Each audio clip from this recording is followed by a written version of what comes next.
अस्सलाम वालेकुम फ्रेंड्स। आज का हमारा टॉपिक है पास्ट परफेक्ट कॉन्टिन्यूस टेंस। सबसे पहले हम देखेंगे कि पास्ट परफेक्ट कॉन्टिन्यूस टेंस की पहचान क्या होती है। तो जैसे कि आप हमारे बोर्ड पे देख सकते हैं कि उर्दू के फ़िक्रों के अंदर क्या आएगा, रहा था, रही थी या रहे थे। रिपीट कर दूं, उर्दू के फ़िक्रों में क्या आएगा, रहा था, रही थी या रहे थे। तो मिसालें भी आपको साथ साथ बताता जाता हूँ। जैसे कि मैं कहता हूँ कि मैं सुबह से क्रिकेट खेल रहा था, मैं 2 दिन से खाना खा रहा था। तो ये सारा क्या आ गया, रहा था। उर्दू के फ़िक्रे में क्या आ गया, रहा था।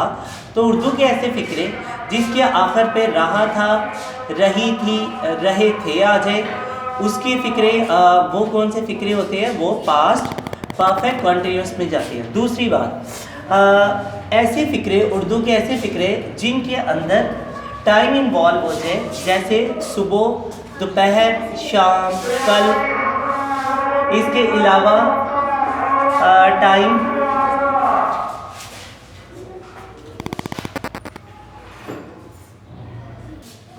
तो हम क्या कह रहे हैं कि टाइम इन्वॉल्व हो जाएगा, जैसे सुबह, दोपहर, शाम। और इसी तरह मैंने यहाँ बोर्ड पे भी लिखा हुआ है 1946, या इसके अलावा डेज़ भी लिख सकते हैं, 3 डेज़, 4 डेज़, 5 डेज़। तो ये सारी चीज़ें किस में आ जाएंगी, ये सारी चीज़ें पहचान हो जाएंगी पास्ट परफेक्ट कंटिन्यूअस टेंस की। सबसे उसके बाद हम आगे चलते हैं। अब इसकी 1-2 मिसालें मैं उर्दू की आपके साथ डिस्कस कर लेता हूँ। वो क्या होती है कि अकरम इस घर में 6 साल से रह रहा है। अकरम इस घर में 6 साल से रह रहा है। अब इस मिसाल के अंदर, सॉरी, रह रहा था, रिपीट कर देता हूँ। अकरम इस घर में पिछले 6 साल से रह रहा था। अब इसमें 2 चीज़ें आ गई हैं, एक तो रहा था और दूसरी कौन सी चीज़ आ गई है, पिछले 6 साल। तो 2 चीज़ें क्या होती है, पहचान होती हैं पास्ट परफेक्ट कंटिन्यूस की। एक तो रहा था, दूसरा रहा था या रही थी या रहे थे, और दूसरा टाइम का जब इन्वॉल्व हो जाए तो वो क्या आ जाता है, पास्ट परफेक्ट कंटिन्यूस। माजी के अंदर कोई भी चीज़ आपने की है और वो उसका उसके अंदर टाइम इन्वॉल्व है, तो वो आप किस में लेकर जाएंगे, पास्ट परफेक्ट कंटिन्यूस के अंदर लेकर जाएंगे। आगे इसकी मिसालें देखते हैं और इसका स्ट्रक्चर देखते हैं। स्ट्रक्चर इसका बहुत ज़्यादा आसान है। उससे पहले एक मिसाल मैं यहाँ पे लिख देता हूँ। मिसाल इसकी, हम 2 दिन से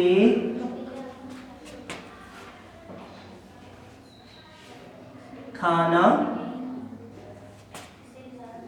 खा रहे थे।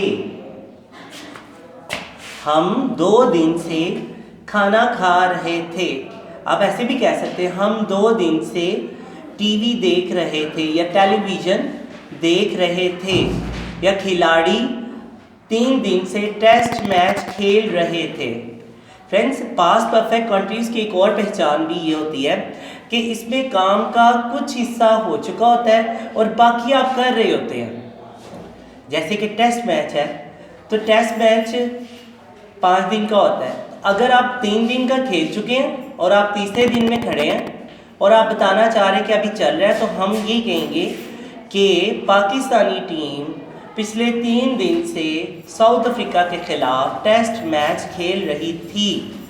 पाकिस्तानी टीम पिछले 3 दिन से साउथ अफ्रीका के ख़िलाफ़ टेस्ट मैच खेल रही थी। ये भी इसकी मिसाल है। अच्छा, जो हमने फ़िक्रा लिखा है, इसकी ट्रांसलेशन करने के लिए हम स्ट्रक्चर में क्या चाहिए होगा वो आप देख सकते हैं। सब्जेक्ट हैड के बाद बीन आ जाएगा,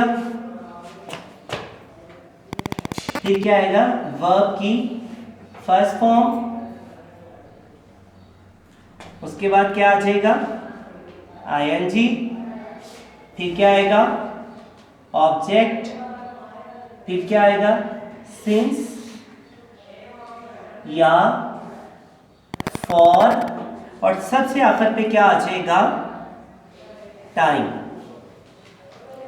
थोड़ा सा लंबा स्ट्रक्चर है इसका, लेकिन आप देख सकते हैं सबसे पहले सब्जेक्ट, उसके बाद हैड, फिर बीन आएगा, फिर वर्ब की फर्स्ट फॉर्म, फिर आईएनजी, फिर ऑब्जेक्ट, फिर सिंस या फॉर लगा देंगे और सबसे आखिर पे टाइम आ जाएगा।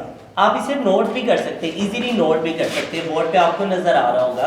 रिपीट कर देता हूँ आपकी आसानी के लिए।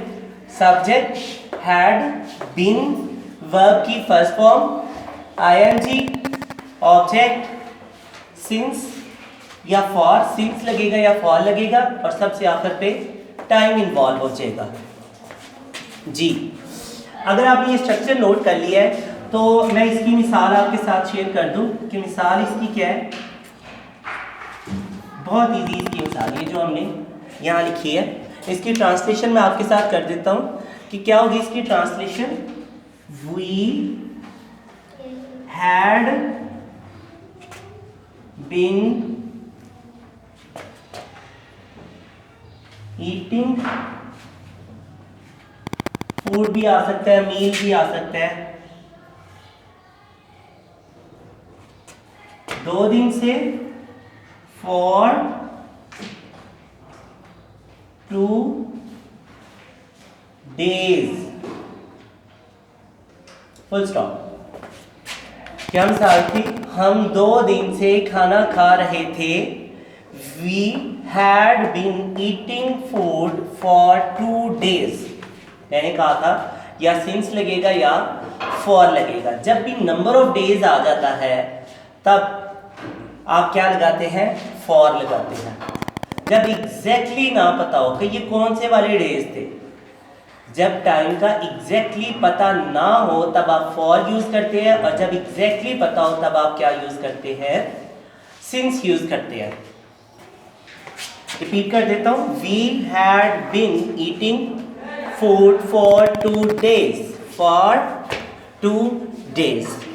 अच्छा, नाउ द क्वेश्चन इज कि इसका नेगेटिव कैसे होगा। वो इससे भी ज़्यादा आसान है। उसमें आप क्या करेंगे, आप सिंपल जो आपने स्ट्रक्चर लिखा है उसके अंदर हैड के बाद आप क्या लगाएंगे, नॉट। हम पहले भी बताते आ रहे हैं कि हैड के बाद नॉट लगा दें तो वो नेगेटिव बन जाता है। अब ये इसमें कैसे करेंगे, मैं सारा नहीं इसे ख़त्म कर रहा हूँ, इसको यहाँ से मैं ऐड कर देता हूँ। वी हैड नॉट, क्या आप देख सकते हैं बोर्ड पे, वी हैड नॉट। फिक्रा क्या है आपका, नेगेटिव फिक्रा देख लें कि हम 2 दिन से खाना नहीं खा रहे थे। हम 2 दिन से खाना नहीं खा रहे थे, तो उसकी ट्रांसलेशन क्या होगी, we had not been eating food for 2 days। Had के बाद क्या लग गया, नॉट। तो नेगेटिव कैसे बनता है, जब आप हेल्पिंग वर्ब के बाद क्या लगा देते हैं, नॉट लगा देते हैं, तो आपका क्या आ जाता है, पास्ट परफेक्ट कंटीन्यूअस का नेगेटिव सेंटेंस। अब last but not least portion वो क्या है कि आपने इसका इंटरोगेटिव कैसे बनाना है। इंटरोगेटिव इसका सबसे ज़्यादा आसान है। वो कैसे, आपने सिंपल हेल्पिंग वर्ब को शुरू में ले आना है। हेल्पिंग वर्ब को स्टार्ट से ले आना है। क्या किया आपने, हैड ही, क्या किया, हैड इधर था, इधर से उठा के हम इधर ले गए और इसको उठा के इधर ले आए। ही को इधर ले आए, हैड को उधर ले आए, और क्या चेंज किया हमने, साइन ऑफ इंटरोगेशन, सवालिया निशान। हैड ही, बाकी वैसे ही रहेगा, had he not been playing cricket for 2 days। तो ये क्या बन गया, इस फिक्रा क्या बन गया, अगर हम यहां बात करें, क्या क्या कहेंगे? क्या हम 2 दिन से खाना, हाँ नेगेटिव इंटरोगेटिव है, दोनों है इसमें। क्या हम 2 दिन से खाना नहीं खा रहे थे? क्या हम 2 दिन से खाना नहीं खा रहे थे? तो इंग्लिश क्या हो गई? हैड, अच्छा सॉरी, एक चीज़ यहाँ पे देख ले, मैं ऐड कर दूँ, ही नहीं, यहाँ पे वी है, फिक्रे के मुताबिक हम की जगह पे क्या आ जाएगा? We. Had we not been eating food for 2 days? क्या हम 2 दिन से खाना नहीं खा रहे थे? तो फ्रेंड्स, इस वीडियो को आप ज़रा डिटेल से समझें, इसकी एग्जाम्पल को डिटेल से देखें। अगर किसी जगह से समझ नहीं आती, आप कमेंट सेक्शन में दोबारा पूछ सकते हैं। किसी भी टॉपिक के हवाले से आप पूछना चाह रहे हैं, आप दोबारा पूछ सकते हैं। आप हमें कमेंट सेक्शन में कह भी सकते हैं। डेफिनेटली हम वो टॉपिक लेकर आएंगे आपके लिए। और कुछ भी किसी भी चीज़ के हवाले से आप वैल्यू ऐड करना चाह रहे हैं, वो भी आप हमें बता सकते हैं। और सबसे आखिर पे अपना ख्याल रखें, अपने गिरदो नवाह का ख्याल रखें। Keep watching AET school foundation.